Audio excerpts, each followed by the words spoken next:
शेतकरी मित्रांनो नमस्कार. मी अनिकेत शेळके तुम्हा सर्वांचं शेतकरी पुत्र आपल्या ह्या लाडक्या युट्यूब चॅनलमध्ये मनापासून स्वागत करतो. सध्या मी आहे तूर पिकामध्ये आणि तुरीचं जर इथून पुढचं जर नियोजन सांगायचं झालं तर तुरीला इथून पुढे फुलधारणेची अवस्था त्यामध्ये बऱ्यापैकी चालू, काही शेतकऱ्यांची झाली असेल किंवा काही शेतकऱ्यांची झाली नसेल, पण एवढ्या 10 ते 15 दिवसामध्ये तुरीला फुलं निघणं त्यामध्ये चालू आहे. तर ह्या स्टेजमध्ये जास्तीत जास्त फुलधारणा कशी होईल, आपल्या फुलांची गळ कशा प्रकारे आपल्याला थांबवता येईल, आळी नियंत्रण कशा प्रकारे करता येईल, बुरशीजन्य रोगांवरती कशा प्रकारे नियंत्रण ठेवता येईल, याच दृष्टिकोनातून आपल्याला फवारणी करणं अतिशय गरजेचं असतं. तर आता नेमकी कोणती फवारणी करायची, काय फवारणी करायची याच्याबद्दलची मी माहिती तुम्हाला सांगणार आहे. त्यामुळे व्हिडिओला नक्की शेवटपर्यंत पहा. तर आपल्याला फवारणी करत असताना जास्तीत जास्त फुलधारणा वाढवण्यासाठी आपल्याला फंटॅक प्लस जे काही टॉनिक येतं आपल्याला त्याचा त्यामध्ये वापर करायचा आहे. 15 लिटरच्या पंपासाठी 15 ml घ्यायचा आहे. याच्यासोबत शेतकरी मित्रांनो आपण मायक्रोन्यूट्रिएंट पण घेणार आहोत.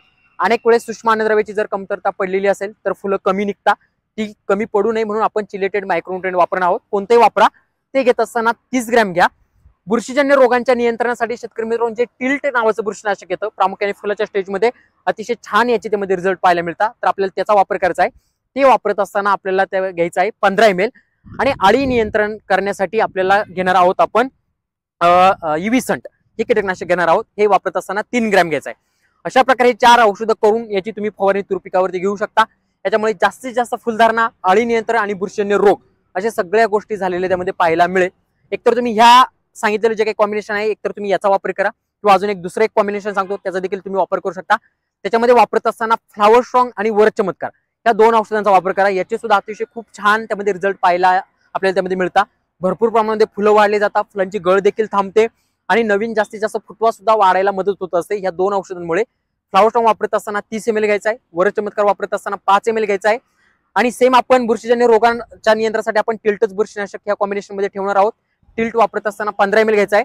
आणि आळी नियंत्रणासाठी तुम्ही ह्या कॉम्बिनेशन सोबत बॅराझाईडचा त्यामध्ये वापर करा. बॅराझाईड वापरत असताना 35 ml वापरा. एक तर मी सांगितलेलं सुरुवातीचं कॉम्बिनेशन किंवा आत्ताचं सांगितलेलं कॉम्बिनेशन, दोन्हीपैकी जे तुम्हाला औषधं उपलब्ध होतील त्यापैकी कोणत्याही एका कॉम्बिनेशनचा वापर करा. 100% भयंकर त्यामध्ये फुलधारणा झालेली दिसून येईल, आळीपंख नियंत्रणात येईल आणि फुलांची गळपंख पुढे जाऊन होणार नाही. फक्त ही फवारणीची तुम्हाला जास्त प्रमाणामध्ये रिझल्ट पाहिजे नसेल, ज्यावेळेस 5 ते 10% फुलधारणा होईल त्यावेळेस ही फवारणी करा, जेणेकरून जास्तीत जास्त फायदा झालेला तुम्हाला नक्की दिसेल. शेतकरी मित्रांनो तुमच्या मनातील काही प्रश्न असेल, शंका असेल, खाली नक्की कमेंट करा आणि हा व्हिडिओ जास्तीत जास्त शेतकऱ्यांपर्यंत नक्की शेअर करा. धन्यवाद.